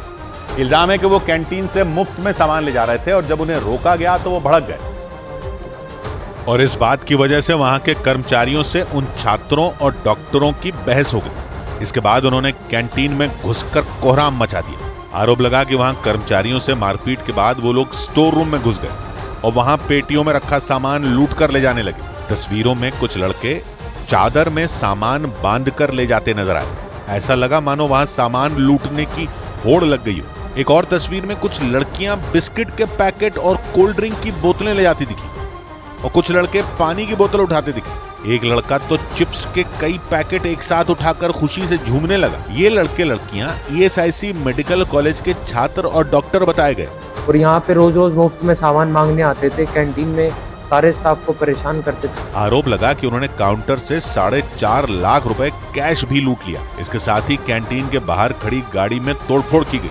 कैंटीन के मालिक के मुताबिक उसे 45 लाख रुपए से ज्यादा का नुकसान हो गया और इसके खिलाफ उसने मुकदमा दर्ज करा दिया। इधर लोकसभा चुनाव की घोषणा पत्र को लेकर कांग्रेस ने तैयारी शुरू कर दी। कांग्रेस ने लोकसभा चुनाव में घोषणा पत्र बनाने के लिए एक समिति का गठन कर दिया। इसके साथ ही कांग्रेस ने अपने घोषणा पत्र में सुझावों को शामिल करने के लिए आम लोगों से राय भी मांगी। आम नागरिक देश का, भारत का, वो भी अपनी सहभागिता निभा सके। राहुल गांधी ने अपनी भारत जोड़ो न्याय यात्रा के दौरान नागालैंड में मोटरसाइकिल चला रहे कुछ लोगों से मुलाकात की। नागालैंड के मोकोकचुंग में उन्होंने अपनी यात्रा बीच में रोककर उन लोगों से बातचीत की। इसके बाद राहुल गांधी ने उस इलाके में स्थानीय लोगों के बीच भाषण भी दिया। North East is as important as any other part of India. Delhi की पटियाला हाउस कोर्ट ने आतंकी संगठन हिजबुल मुजाहिदीन के आतंकी जावेद मट्टू को न्यायिक हिरासत में भेज दिया। अदालत ने उसे 31 जनवरी तक न्यायिक हिरासत में रखने का फैसला सुनाया। इससे पहले पुलिस हिरासत की अवधि खत्म होने के बाद जावेद मट्टू को कोर्ट में पेश किया गया। इस बीच हिमाचल प्रदेश के बीजेपी नेता संजय गुलेरिया ने राज्य की खराब सड़कों की तरफ मुख्यमंत्री का ध्यान खींचने के लिए उन्हीं के चेहरे का इस्तेमाल किया। उन्होंने मुख्यमंत्री सुखविंदर सिंह सुक्खू और इस इलाके से जीतकर कैबिनेट मंत्री बने चंद्र कुमार के बड़े बड़े कटआउट बनवाए और फिर उन कटआउटों को अपनी कार में बैठाकर उस खस्ता हाल सड़क की सैर कराई। इस दौरान वो मुख्यमंत्री के उस कटआउट के आगे हाथ जोड़कर उस सड़क की दुर्दशा के बारे में बताते नजर आए। आज मैं आपसे निवेदन करना चाहूंगा कि आप रूबरू होके प्रत्यक्ष रूप से इस सड़क को खुद देखें। इसके बाद उन्होंने अपनी कार स्टार्ट की और पहले ही गड्ढे में कार की अगली सीट पर रखा मुख्यमंत्री का पोस्टर गिर पड़ा। ध्यान से आपने देख लिया होगा कि अभी तो मात्र 10 कदम ही चले। धूल भरी सड़क से गुजरती उनकी गाड़ी जैसे ही अगले गड्ढे से गुजरी, कार में पीछे वाली सीट पर रखा मंत्री चंद्र कुमार का कटआउट भी जमीन पर आ गया। थोड़ा सा रास्ता मैंने आपको और दिखाना है। आपने बहुत ही कीमती समय निकाला इसके लिए। फेसबुक पर शेयर किए गए इस वीडियो के जरिए बीजेपी नेता ने राज्य सरकार पर तंज कसा। हालांकि इसका जवाब देते हुए हिमाचल सरकार के परिवहन मंत्री ने उन्हें जल्द ही इस सड़क की मरम्मत का भरोसा भी दे दिया। साथ ही उन्होंने उस सड़क को अच्छी तरह से दोबारा बनाने के लिए 10 करोड़ की रकम का ऐलान भी कर दिया। उधर चोरी करते हुए कैमरे में रिकॉर्ड होने पर न्यूजीलैंड की सांसद को इस्तीफा देना पड़ा। वहां की ग्रीन पार्टी की सांसद पर कपड़ों के बड़े 2 स्टोर से एक बार नहीं बल्कि 3 बार चोरी करने का आरोप लगा और मामला तब बढ़ गया जब इससे जुड़ा एक CCTV वीडियो भी सामने आ गया। उस वीडियो में न्यूजीलैंड की सांसद गोरिस गर्मन कपड़ों के स्टोर में नजर आई। इस दौरान वहां और भी ग्राहक मौजूद थे। ऐसे में थोड़ी देर तक उन्होंने वहां रखे कपड़ों को देखा और फिर लोगों से नजर बचाकर उन्होंने एक ड्रेस उठाई और उसे अपने बैग में रख लिया। इस वीडियो के सामने आते ही गोरिस गर्मन ने इस्तीफा दे दिया और सफाई दी कि काम के तनाव की वजह से वो परेशान हो गई हैं और उनके मुताबिक जो कुछ हुआ वो उसी तनाव का नतीजा था। ऐसे में उन्होंने इसके लिए माफी भी मांगी, लेकिन उन पर यह आरोप पहली बार नहीं लगे। उन पर ऑकलैंड और वेलिंगटन के 2 बड़े शोरूम से कपड़े चोरी करने के भी आरोप लग चुके हैं, लेकिन इस बार वो चोरी करते हुए रंगे हाथ पकड़ी गई और बात इस्तीफे तक पहुंच गई। इधर एकनाथ शिंदे गुट की याचिका पर उद्धव गुट के विधायकों को नोटिस भेजा गया। असली शिवसेना के मुद्दे पर बॉम्बे हाईकोर्ट ने उद्धव गुट के 14 विधायकों और विधानसभा के स्पीकर को नोटिस जारी किया। हाईकोर्ट ने एकनाथ शिंदे गुट की तरफ से दी गई याचिका पर यह सुनवाई की। इसके अलावा सुप्रीम कोर्ट में उद्धव गुट की तरफ से दी गई अर्जी पर 22 जनवरी को सुनवाई की तारीख तय की गई। दिल्ली के नजदीक हरियाणा के गुरुग्राम की रहने वाली मॉडल दिव्या पाहुजा की हत्या के मामले में पुलिस ने पिस्तौल बरामद कर ली। पुलिस के मुताबिक इसी हथियार से 2 जनवरी को दिव्या पाहुजा की गोली मारकर हत्या कर दी गई थी। दिल्ली के वसंत कुंज इलाके में 18 लाख रुपए की लूट के मामले में पुलिस ने 3 आरोपियों को गिरफ्तार कर लिया। पुलिस के मुताबिक आरोपियों ने अपना कर्ज उतारने के लिए इस वारदात को अंजाम दिया था। इधर बर्फबारी की कमी से इस साल पर्यटकों ने कश्मीर से मुंह मोड़ लिया, क्योंकि हर साल जनवरी में बर्फबारी से गुलजार रहने वाले कश्मीर में इस साल बर्फ का नामो निशान तक नजर नहीं आ रहा और उसकी वजह से कश्मीर में पर्यटकों की संख्या 70% तक कम हो गई। इस बार कश्मीर से जो तस्वीरें आई उनमें चिलचिलाती धूप और सूखी सड़कें ही नजर आईं। जो सड़कें और पेड़ बर्फ से लदे रहते थे उन पर बहुत कम बर्फ नजर आई। इसकी वजह से पर्यटन उद्योग पर बहुत बुरा असर पड़ा, क्योंकि जिन लोगों ने बर्फ के लिए कश्मीर जाने का प्लान बनाया था उन्होंने भी कश्मीर का हाल देखकर अपनी बुकिंग कैंसिल कर दी। जो ये ड्राई स्पेल चल रहा है तो टूरिज्म के हवाले से टूरिज्म पे बहुत इफेक्ट हो रहा है। कश्मीर में कड़ाके की ठंड पड़ने के बावजूद इस महीने बिल्कुल बर्फबारी नहीं हुई। ऐसे में वहां घूमने आए पर्यटकों को निराश होकर लौटना पड़ा, क्योंकि जनवरी में बर्फ से ढक जाने वाले गुलमर्ग और पहलगाम में इस बार न के बराबर ही बर्फ नजर आई। लोगों में एक पैशन रहता था कि विंटर्स में हम विंटर टूरिज्म के लिए कश्मीर जाएंगे, मगर बदकिस्मती है कि इस साल स्नोफॉल बिल्कुल हुआ ही नहीं। दिसंबर में हुई कम बर्फबारी के बाद गुलमर्ग और पहलगाम के लोग इस महीने बर्फबारी का इंतजार करते रह गए, लेकिन आधा जनवरी बीत जाने के बाद भी लोगों को बर्फ नसीब नहीं हुई और उसकी वजह से अब यह आशंका भी जताई जा रही है कि कश्मीर में पानी की किल्लत भी हो सकती है, क्योंकि बर्फबारी नहीं होने की वजह से वहां के नदी नालों में पानी की कमी होने लगी है और उसकी वजह से वहां रहने वाले लोगों को कम पानी सप्लाई किया जा रहा है। वहां के जल शक्ति विभाग के मुताबिक अगर आने वाले दिनों में भी वहां बर्फबारी नहीं हुई तो पानी की सप्लाई रुक सकती है। अवेलेबिलिटी नहीं है तो सप्लाई लेवल का हमारा फर्क पड़ा है, सप्लाई आवर्स का भी हमारा फर्क पड़ा है। और ऐसा इसलिए हो रहा है क्योंकि कश्मीर में इस साल न के बराबर बर्फबारी हुई। आमतौर पर गुलमर्ग में जनवरी के महीने में 4 से 5 फीट बर्फ होती थी, लेकिन इस बार वहां मुश्किल से कहीं बर्फ नजर आ रही है। इतना ही नहीं, जो डल झील जनवरी के महीने में पूरी तरह जमी नजर आती थी, इस साल वहां भी पानी बहता दिखाई दिया। मुझे लगा कि वो फ्रोजन होगा दाल लेक, बट अभी है नहीं। मौसम विभाग के मुताबिक बीते 3-4 साल में ऐसा पहली बार हुआ जब कश्मीर में दिसंबर और जनवरी के महीने में न के बराबर बर्फ पड़ी हो। लेकिन दूसरी तरफ दिल्ली समेत पूरे उत्तर भारत में ठंड का टॉर्चर जारी रहेगा और कुछ दिन कोल्ड डे का सामना करना पड़ सकता है। दिन का अधिकतम तापमान भी कम रहने की वजह से लोगों को दिन के वक्त भी कड़ाके की ठंड का सामना करना पड़ता है, जिसे कोल्ड डे कहते हैं। मौसम विभाग के मुताबिक आने वाले 2 हफ्तों में ऐसी ठंड पड़ेगी कि लोगों का घरों से निकलना मुश्किल हो जाएगा और ठंड सारे रिकॉर्ड तोड़ देगी। मौसम विभाग के मुताबिक आने वाले दिनों में तापमान 4 से 5 डिग्री तक रहेगा। Cold wave conditions are likely to increase slightly over the entire North Indian plains. यानी आने वाले कुछ दिनों में भी लोग सूरज के दर्शन नहीं कर पाएंगे और सुबह से जो कोहरा छाएगा वो शाम तक नहीं छटेगा। ऐसे में लोग अपने घरों में ही कैद हो जाएंगे, क्योंकि कोहरे के साथ शीतलहर का डबल टॉर्चर लोगों को कपकपाने पर मजबूर कर देगा। इसके साथ ही कोहरे की वजह से विजिबिलिटी भी काफी कम रहेगी। मौसम विभाग के मुताबिक दिल्ली समेत उत्तर भारत के कई राज्यों में कोल्ड डे का अनुमान जताया गया। कोल्ड डे यानी रात के साथ साथ पूरे दिन भी खूब ठंड पड़ेगी और ठंड के साथ ही कोहरे की बड़ी परेशानी से भी उत्तर भारत के लोगों को जूझना पड़ेगा। यानी आने वाले दिनों में भी सड़कों पर चलते वक्त बेहद सावधानी बरतनी होगी, क्योंकि अनुमान जताया जा रहा है कि सुबह के वक्त और रात में कोहरे की मोटी चादर बिछी रहेगी। ऐसे में सड़कों पर गाड़ियां लेकर चलने वाले लोगों से भी सावधान रहने की अपील की गई, क्योंकि पिछले कई दिनों में उत्तर भारत के अलग अलग हिस्सों से ऐसी खबरें आईं कि कोहरे की वजह से कई जगहों पर हादसे हुए। कोहरे की परेशानी सिर्फ सड़कों पर ही नहीं दिखी गई, बल्कि इसका असर उड़ानों और ट्रेनों की आवाजाही पर भी देखा गया। दिल्ली में कोहरे की वजह से करीब 120 उड़ानें प्रभावित हुई। भारतीय रेल के अधिकारियों के मुताबिक 30 से ज्यादा ट्रेनें 20 से 25 घंटे की देरी से चल रही हैं, जबकि कई ट्रेनों को घने कोहरे की वजह से रद्द भी कर दिया गया। इधर जम्मू कश्मीर में पाकिस्तान की एक और साजिश नाकाम हो गई। जम्मू कश्मीर के सांबा जिले में बीएसएफ ने एक पाकिस्तानी ड्रोन को मार गिराया। ये कार्रवाई भारत और पाकिस्तान की सीमा के नजदीक हुई। खबर है कि उस ड्रोन से कोई चीज बरामद नहीं हुई, लेकिन सुरक्षा बल ने पूरे इलाके में सर्च ऑपरेशन शुरू कर दिया। पश्चिम बंगाल के उत्तर 24 परगना में ईडी की टीम पर हुए हमले को लेकर कलकत्ता हाईकोर्ट ने जांच के लिए एसआईटी का गठन कर दिया। इस टीम में केंद्रीय जांच एजेंसी के अधिकारी भी शामिल होंगे। यही नहीं, हाईकोर्ट ने इस घटना को लेकर पुलिस की कार्रवाई पर भी सवाल खड़े किए। दिल्ली के द्वारका से पुलिस ने 5 अपराधियों को गिरफ्तार कर लिया।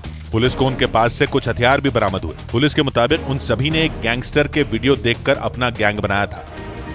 इधर उत्तर प्रदेश के इटावा से एक मोटरसाइकिल सवार के हादसे की खौफ से भर देने वाली तस्वीरें सामने आई।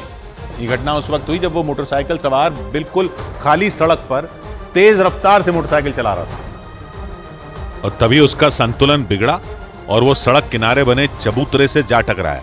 इस घटना की जो खौफनाक तस्वीरें सामने आई उनमें पहले तो एक बिल्कुल खाली सड़क दिखाई दी, उसके बाद अचानक वो मोटरसाइकिल सवार तेज रफ्तार के साथ आया और उस सड़क किनारे बने उस चबूतरे से जा भिड़ा। इसके बाद जो हुआ, ब्रेक के बाद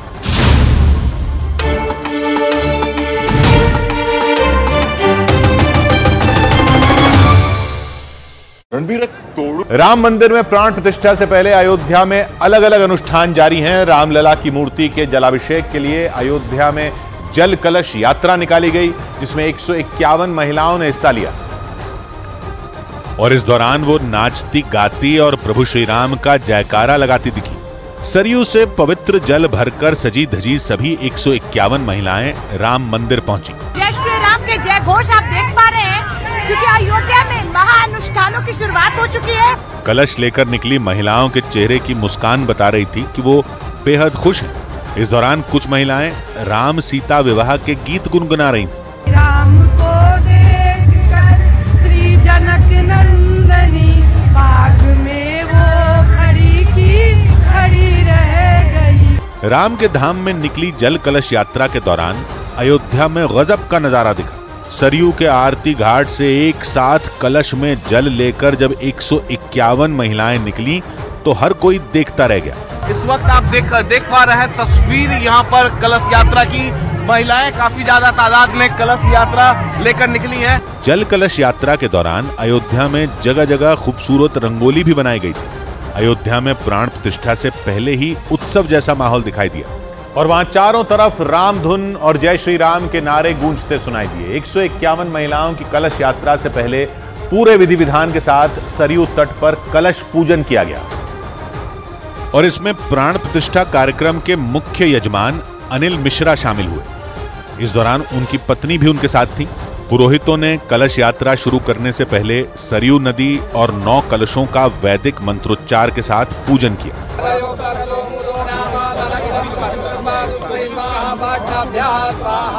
इस दौरान अनिल मिश्रा और उनकी पत्नी काशी से आए पुरोहितों के बताए हुए एक एक नियम का पालन करते दिखे। कलश पूजन कराने वाले पुरोहितों ने इसका महत्व बताया और जानकारी दी कि सरयू नदी से लिए गए 151 कलशों के जल का ही इस्तेमाल राम मंदिर की प्राण प्रतिष्ठा पूजन के दौरान किया जाएगा। यही जल जो है अपना सभी पूजन में उपयोग होगा, इसलिए बहुत महत्वपूर्ण ये पूजा है। 22 जनवरी को दोपहर 12:20 से प्राण प्रतिष्ठा की मुख्य पूजा शुरू हो जाएगी, लेकिन उससे पहले रामलला की मूर्ति और गर्भगृह का सरयू के पवित्र जल से शुद्धिकरण किया जाएगा। इस बीच प्राण प्रतिष्ठा से पहले राम मंदिर की नई तस्वीरें सामने आई। अयोध्या में रामलला की प्राण प्रतिष्ठा से पहले गर्भगृह का वीडियो सामने आया। इसके अलावा मंदिर के मुख्य द्वार और बाहर की कुछ और तस्वीरें भी मंदिर ट्रस्ट की तरफ से जारी की गई। आध्यात्मिक गुरु श्री श्री रविशंकर ने अयोध्या के राम मंदिर को लेकर प्रधानमंत्री नरेंद्र मोदी की तारीफ की। उन्होंने दो टूक कहा कि पिछले 70 साल में जो काम नहीं हुआ वो प्रधानमंत्री नरेंद्र मोदी ने करके दिखा दिया। हमारे जो पवित्र स्थानों का पुनरुज्जीवन में बहुत बढ़िया काम किए। राम मंदिर समारोह को लेकर बार काउंसिल ऑफ इंडिया ने सुप्रीम कोर्ट के मुख्य न्यायाधीश को एक चिट्ठी लिखी। इस चिट्ठी के जरिए मांग की गई कि 22 जनवरी के दिन देश भर की सभी अदालतों में छुट्टी रखी जाए। अयोध्या में राम मंदिर के प्राण प्रतिष्ठा कार्यक्रम के लिए करीब 13.5 लाख लड्डू तैयार किए जा रहे हैं। राम मंदिर ट्रस्ट के मुताबिक ये लड्डू 7 जनवरी से बनाए जा रहे हैं और इन्हें प्राण प्रतिष्ठा के बाद भक्तों में बांटा जाएगा।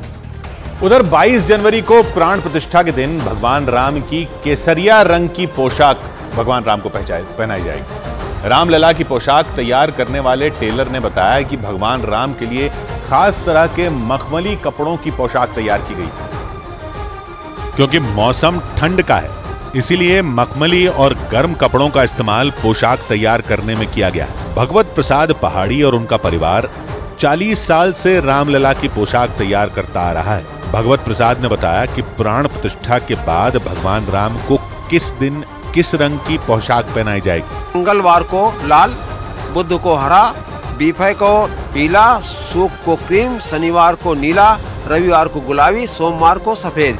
भगवत प्रसाद पहाड़ी उन चंद सौभाग्यशाली लोगों में शामिल हैं जिन्होंने प्राण प्रतिष्ठा से पहले ही रामलला की मूर्ति के दर्शन कर लिए हैं, क्योंकि कपड़े की माप के लिए मंदिर ट्रस्ट ने उन्हें खास तौर पर बुलाया था। मूर्ति बहुत ही सुंदर है। अब जब दर्शकों के सामने आएगा तो पता लगेगा कि हाँ कोई मूर्ति है।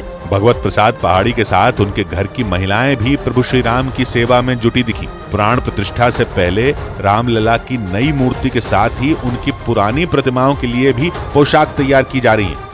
यानी प्राण प्रतिष्ठा से पहले ही भगवान राम और उनके भाइयों की पोशाक तैयार हो चुकी है। 22 जनवरी को होने वाली प्राण प्रतिष्ठा पूजा से पहले प्रायश्चित पूजा, कर्मकुटी पूजा, जल कलश यात्रा और गर्भगृह में पूजा हो चुकी है।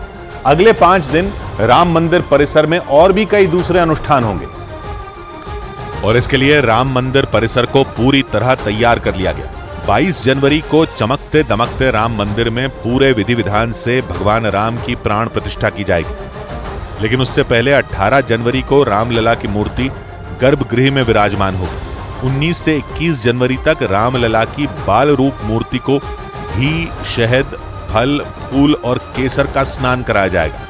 प्राण प्रतिष्ठा से पहले 20 और 21 जनवरी को राम मंदिर आम श्रद्धालुओं के लिए पूरी तरह बंद रहेगा। 22 जनवरी को प्राण प्रतिष्ठा के बाद 23 जनवरी से आम श्रद्धालु भव्य मंदिर में भगवान श्री राम के दर्शन कर सकेंगे। मंदिर ट्रस्ट के मुताबिक प्राण प्रतिष्ठा के बाद अयोध्या में साल भर लगातार धार्मिक आयोजन होते रहेंगे। यानी भगवान राम के मंदिर में विराजने के बाद पूरे अयोध्या में उत्सव चलता ही रहेगा। अयोध्या में सिर्फ भव्य राम मंदिर का ही निर्माण नहीं किया जा रहा है, बल्कि पूरी अयोध्या का ही कायाकल्प कर दिया गया है और चारों तरफ भगवान राम की झलक देखने को मिल रही है। अयोध्या में एक नए फ्लाईओवर का निर्माण किया गया। ये फ्लाईओवर अयोध्या के नए एयरपोर्ट से सीधे राम जन्मभूमि को जोड़ता है। इतना ही नहीं, इसके बनने से अयोध्या धाम रेलवे स्टेशन पहुंचने वाले यात्रियों को भी सुविधा होगी। राइट साइड में ये है अयोध्या धाम, यानी कि अयोध्या का रेलवे स्टेशन, जिसका उद्घाटन प्रधानमंत्री ने किया था। इस नए फ्लाईओवर के बनने से एयरपोर्ट से राम मंदिर की दूरी बेहद कम हो गई। अगर हम इधर से डायरेक्ट जाते हैं तो 3 से 4 किलोमीटर के अंदर में हम राम जन्मभूमि के जाकर दर्शन कर सकते हैं। मतलब ये कि बाहर से दर्शन के लिए अयोध्या आने वाले राम भक्तों को इस फ्लाईओवर से काफी सुविधा होने वाली है। उधर अयोध्या से 2 और शहरों के लिए सीधी उड़ान शुरू हो गई। अयोध्या के लिए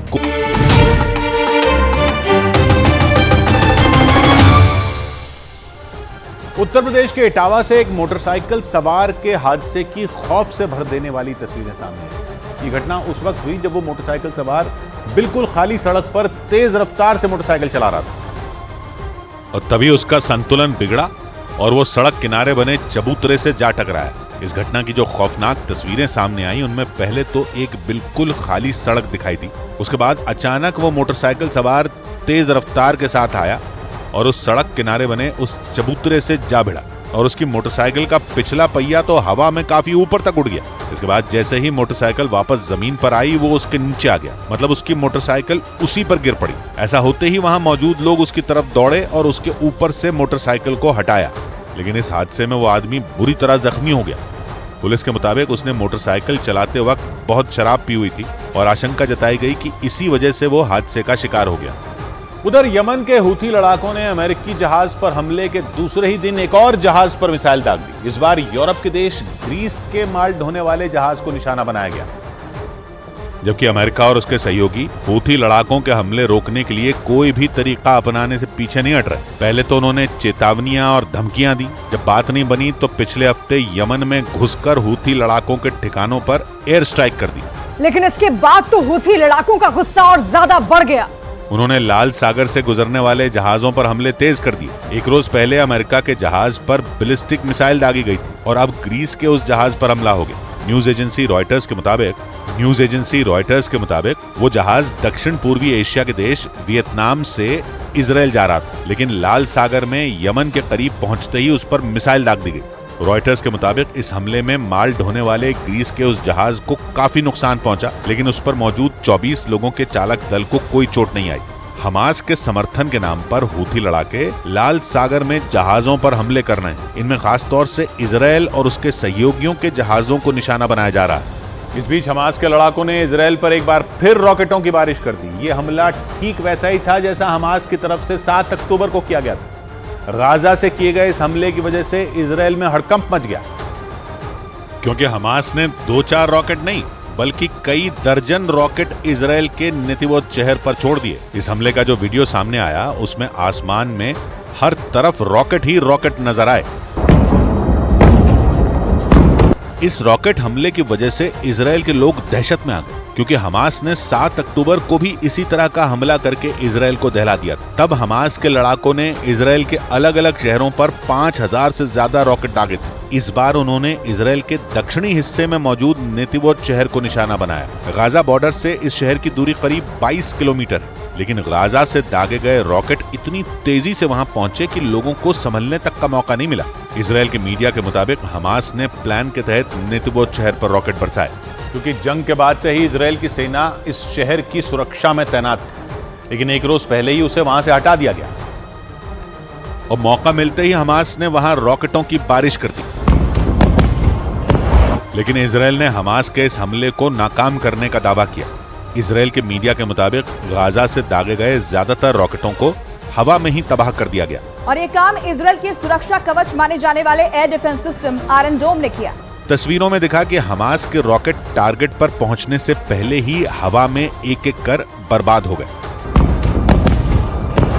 इजराइल के मीडिया के मुताबिक हमास के इस हमले में किसी को कोई नुकसान नहीं पहुंचा, लेकिन इस हमले के बाद नेतिवोत और उसके आसपास के दूसरे शहरों में हमास के हमलों की चेतावनी जारी कर दी गई, क्योंकि हमास के लड़ाके पलटवार करने का कोई मौका नहीं चूक रहे। वो इजराइल पर रॉकेटों की बारिश ही नहीं कर रहे, बल्कि गाजा में इजराइल के सैनिकों को भी ढेर करने का दावा कर रहे हैं और हमले का वीडियो जारी करके इजराइल को अपनी ताकत दिखाने की कोशिश कर रहे हैं। ऐसे ही एक वीडियो में हमास का एक लड़ाका घात लगाकर इजरायली सेना पर हमला करता दिखा।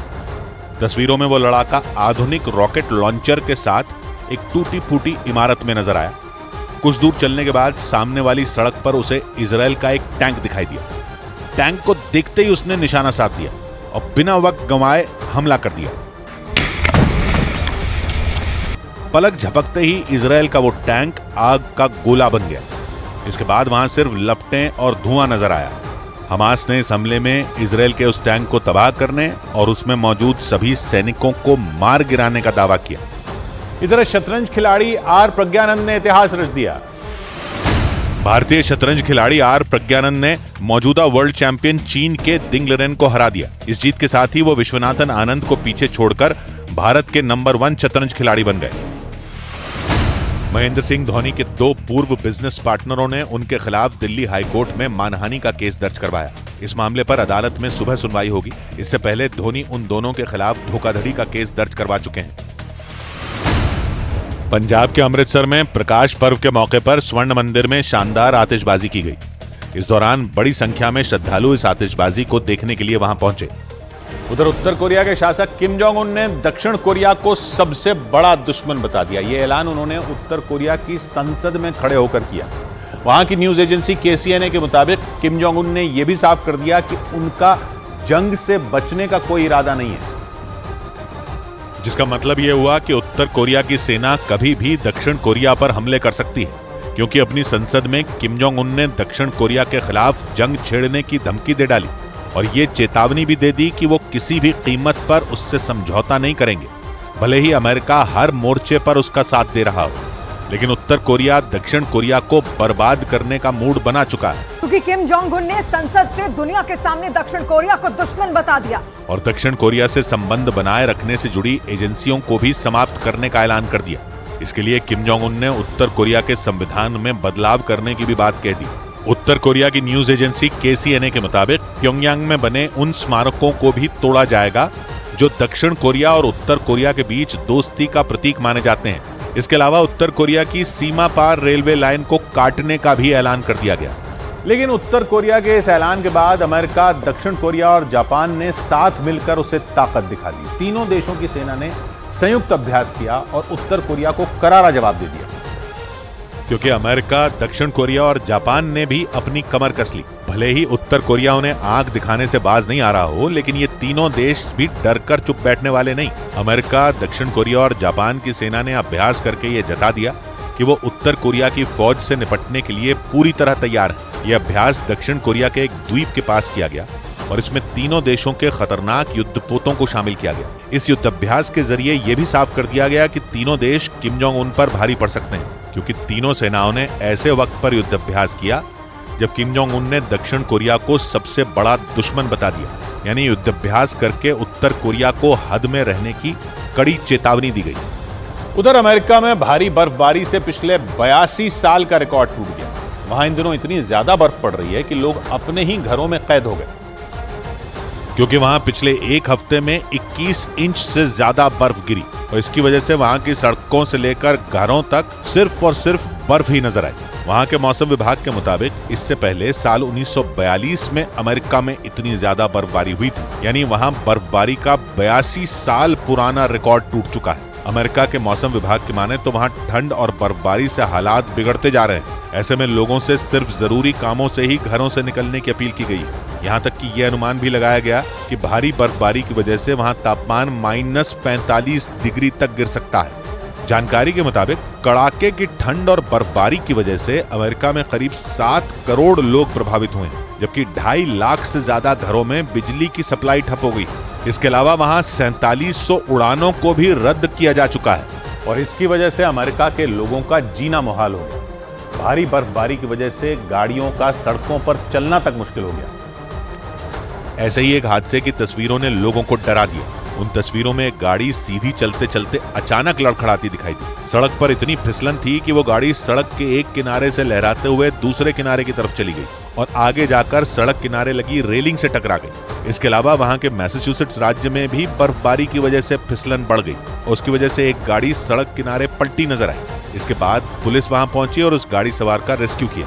इस बीच वहां से एक तालाब में फंसे एक कुत्ते की तस्वीर भी सामने आई। उस तालाब के चारों तरफ बर्फ जमी हुई थी। ऐसे में उस कुत्ते को बचाने के लिए रेस्क्यू टीम का एक जवान रस्सी के सहारे पानी में उतरा और फिर उस कुत्ते को गोद में उठाकर वहां से बाहर ले आया। इस बीच मॉरिशस में तूफान बिलाल का कहर तीसरे दिन भी जारी रहा। वहां की राजधानी पोर्ट लुई में तूफान के असर की वजह से जोरदार बारिश हुई और सड़कों पर सैलाब बहने लगा, जिसकी वजह से वहां खड़ी ज्यादातर गाड़ियां पूरी तरह पानी में डूब गईं, जबकि कुछ गाड़ियां पानी के तेज बहाव की वजह से एक दूसरे के ऊपर चढ़ गईं। इन तस्वीरों को देखकर ऐसा लगा जैसे वो कोई सड़क नहीं बल्कि खराब गाड़ियों का गैराज हो, क्योंकि वहां चारों तरफ कचरे और खराब गाड़ियों का ढेर लग गया। इस दौरान वहां पुलिस कर्मियों के साथ कुछ लोग भी खड़े नजर आए जो समझ ही नहीं पा रहे थे कि आखिर वहां हुआ क्या, क्योंकि वहां दूर दूर तक सिर्फ पानी ही बहता नजर आया। ऐसा लगा जैसे वहां कभी सड़कें थी ही नहीं। वहां के ज्यादातर इलाकों का हाल ऐसा ही नजर आया, क्योंकि पानी भरने की वजह से जगह जगह लंबा जाम लग गया और गाड़ियों की रफ्तार धीमी पड़ गई। इतना ही नहीं, पानी के तेज बहाव की वजह से वहां हालात इतने खराब हो गए कि लोगों का सड़कों पर चलना तक मुश्किल हो गया।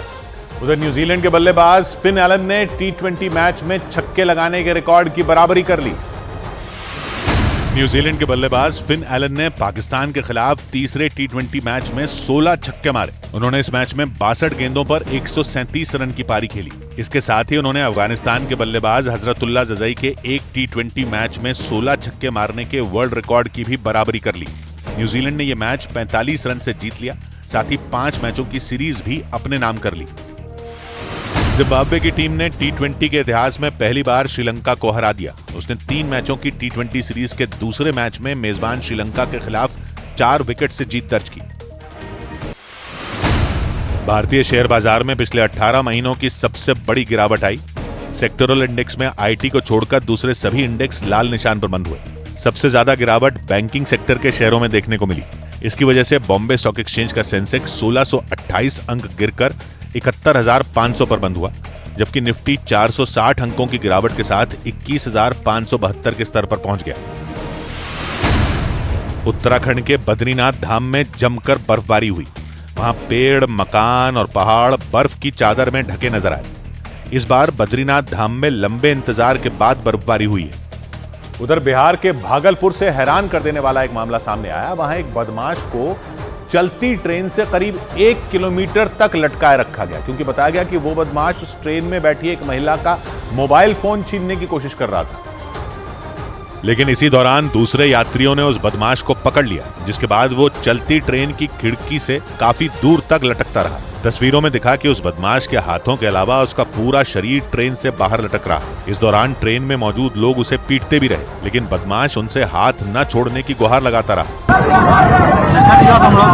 लोगों ने करीब 1 किलोमीटर तक उस बदमाश को खिड़की से लटकाए रखा। ट्रेन की रफ्तार जब कम हुई तो उसने एक बार खुद को छुड़ाने की कोशिश की, लेकिन वो कामयाब नहीं हुआ। इस बीच कुछ लोग नीचे से उसे खींचने लगे। कुछ दूर चलने के बाद ट्रेन रुक गई। इसके बाद ही उस बदमाश की जान में जान आई, लेकिन ट्रेन से उतरते ही नीचे मौजूद लोगों ने उसे पकड़ लिया और पीटते हुए अपने साथ ले गए। बाद में उन लोगों ने उस बदमाश को पुलिस के हवाले कर दिया। उधर राजस्थान के चित्तौड़गढ़ से खौफ से भर देने वाला एक मामला सामने आया। वहां शराब की एक दुकान पर लोगों की भीड़ ने हमला कर दिया। आरोप लगा कि वो लोग दुकान बंद होने के बाद भी शराब की मांग कर रहे थे, और जब मांग नहीं सुनी गई तो उन लोगों ने दुकान पर हमला कर दिया। तस्वीरों में 20 से 25 लोगों की भीड़ वहां जमकर उत्पात मचाती नजर आई। कई लोग उस दुकान के शटर पर पूरी ताकत से लात मारते दिखे। कुछ लोगों ने पत्थरों और डंडों से हमला किया। इस दौरान दुकान के बाहर लगे सीसीटीवी कैमरे को भी तोड़ने की कोशिश की गई, लेकिन शराब न मिलने पर भड़के उन लोगों का गुस्सा इतने पर शांत नहीं हुआ। उन्होंने दुकान के बाहर खड़ी एक कार के शीशे को भी फोड़ डाला। इस हंगामे और तोड़फोड़ की वजह से वहां काफी देर तक दहशत का माहौल बना रहा। हालांकि बाद में दुकान के मालिक की शिकायत पर पुलिस ने मामला दर्ज कर लिया और आरोपियों की तलाश में जुट गई। उधर उत्तर प्रदेश के उन्नाव में पटाखों से भरे ट्रक में आग लगने के बाद 3 घंटों तक होती रही आतिशबाजी से हड़कंप मच गया। वो ट्रक तमिलनाडु से पटाखे लेकर बहराइच जा रहा था। तभी उस ट्रक से निकली एक चिंगारी से आग भड़क गई और 3 घंटों तक सड़क पर दिवाली जैसी आतिशबाजी होती रही। रात के अंधेरे में वहां आसमान रंगीन रोशनी से चमकने लगा। ऐसा लगा मानो बारात ले जाने के दौरान जश्न मनाया जा रहा हो। वहां हर तरफ सिर्फ पटाखों की तेज आवाज गूंज रही थी, और उस ट्रक के नजदीक से बनाए गए वीडियो को देखकर ऐसा लगा जैसे किसी ने पटाखों के ढेर में आग लगा दी हो। तस्वीरों में सुनसान इलाके में खड़े उस ट्रक से आग की धधकती लपटें उड़ती दिखाई दी, और लगातार वहां से पटाखों की आवाज काफी दूर तक सुनाई दी। उस ट्रक में आग लगते ही कुछ ही सेकंड में पूरे ट्रक में फैल गई और आग की भीषण लपटों के साथ पटाखों का शोर गूंजने लगा। इसकी जानकारी मिलने पर दमकल कर्मी वहां पहुंचे और आग बुझाने में जुट गए, लेकिन आग पर काबू पाने के दौरान भी पटाखों की आवाज सुनाई दी। आग इतनी जबरदस्त थी कि दमकल कर्मियों को काफी मशक्कत करनी पड़ी। हालांकि गनीमत यह रही कि इस घटना में उस ट्रक के ड्राइवर और उसके साथी की जान बच गई। उधर रूस के शाख्ती नाम के शहर में एक केमिकल फैक्ट्री में अचानक धमाका हो गया। करीब साल भर पहले खुले इस प्लांट में हुए धमाके ने सबको डरा कर रख दिया। बताया गया कि यह हादसा हुआ तब उस फैक्ट्री में कई मजदूर काम कर रहे थे, और तभी शाख्ती शहर में मौजूद उस फैक्ट्री में अचानक एक जोरदार धमाका हुआ। एक पल को तो ऐसा लगा मानो वहां किसी ने मिसाइल गिरा दी, क्योंकि इस धमाके से पहले वहां एकदम सन्नाटा था और फिर अचानक जोरदार आवाज आई। ये धमाका इतना ताकतवर था कि उस बिल्डिंग के परखचे उड़ गए।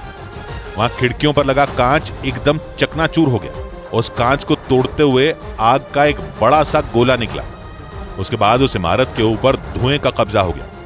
एक दूसरे वीडियो में तो उस बिल्डिंग को देखकर ऐसा लगा जैसे किसी ने अंदर जानबूझकर आग लगा दी हो, क्योंकि उससे इतना धुआं निकलता दिखा कि लोगों के होश उड़ गए। जहां तक निगाह गई धुआं ही धुआं नजर आया। बताया गया कि इस हादसे के वक्त उस बिल्डिंग में कई मजदूर काम कर रहे थे और धमाका होते ही उनमें 9 लोग बुरी तरह जख्मी हो गए। इस दौरान ये आशंका भी जताई गई कि उस केमिकल फैक्ट्री पर यूक्रेन ने ड्रोन से हमला किया। हालांकि बाद में इस बात से इनकार कर दिया गया, और जब दमकल की टीम उस केमिकल फैक्ट्री में पहुंची तो उसके होश उड़ गए। आग की लपटों में घिरी वो बिल्डिंग किसी तपते ज्वालामुखी से दिख रही थी, जिसके अंदर घुसना कोई बच्चों का खेल नहीं था। लेकिन वहां फंसे लोगों को निकालने के लिए दमकल विभाग के लोग अंदर घुसे और घुसते ही पानी की बौछार शुरू कर दी। लेकिन ये कोई आम आग नहीं थी जो पानी से बुझ जाती, इसलिए उसे बुझाने के लिए एक विशेष तरह के केमिकल युक्त झाग का इस्तेमाल किया गया, और उसे भी मोटे मोटे पाइपों से बहाया गया। इसके बाद तो कुछ ही सेकंड में वहां फर्श पर मानो नदी सी बहने लगी। और बुझती आग अपने पीछे ऐसा धुआं छोड़ती गई कि सांस लेना मुश्किल हो गया। एक पल को तो वहां नजारा ऐसा हो गया कि दमकल के लोग भी धुएं में गुम हो गए। हालांकि घंटों तक पसीना बहाने के बाद उन्होंने किसी तरह उस आग पर काबू पा लिया।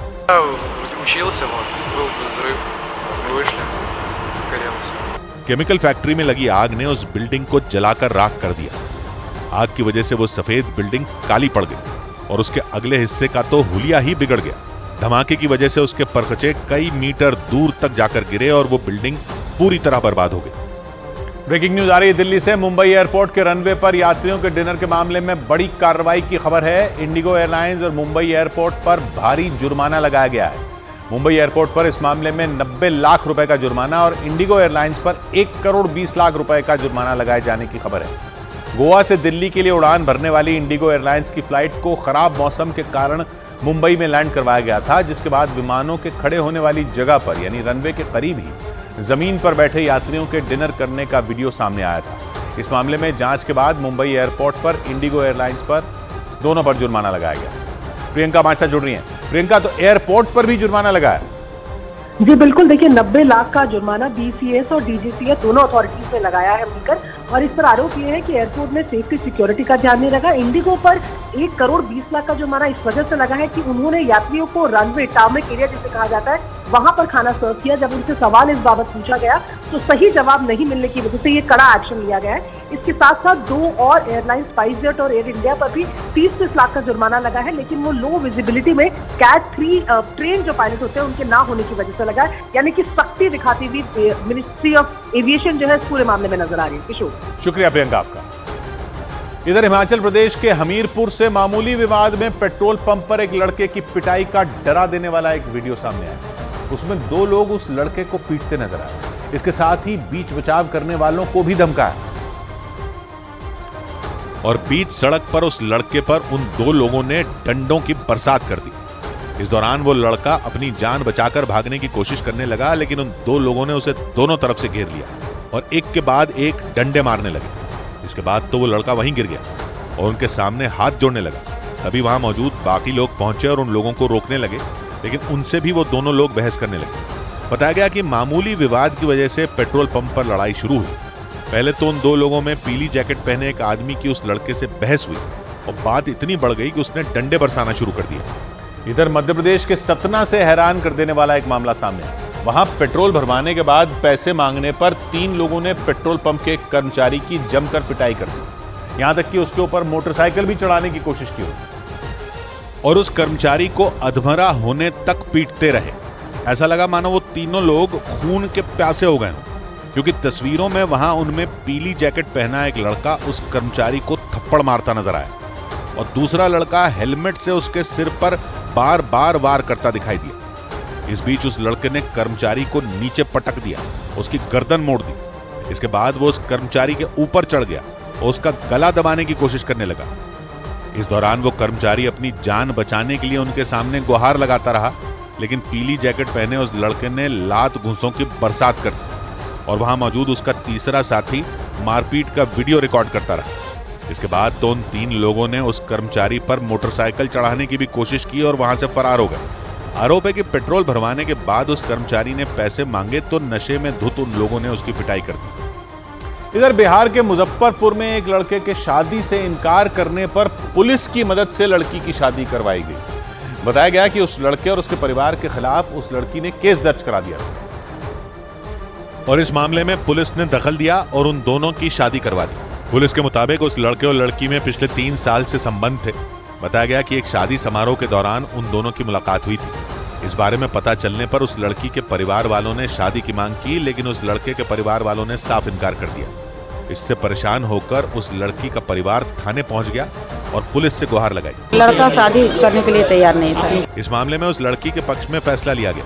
मुजफ्फरपुर के बाबा गरीबनाथ मंदिर में उस लड़की और लड़के की शादी करवाई गई। शादी के दौरान पुलिसकर्मी वहां मौजूद रहे। आंख में ख्वाब घर है और कुछ नहीं दिखता। आंख में ख्वाब घर है और कुछ नहीं दिखता, रोशनी हम सफर है और कुछ नहीं दिखता। सौगात की एक बात कही मानव ने, घुप अंधेरे में थी उम्मीद सहर होने की, अब मगर दोपहर है और कुछ नहीं दिखता। मिलते हैं कल घड़ी जब इशारा करेगी 9 बजे रात का, वक्त फिर होगा 100 बात की एक बात।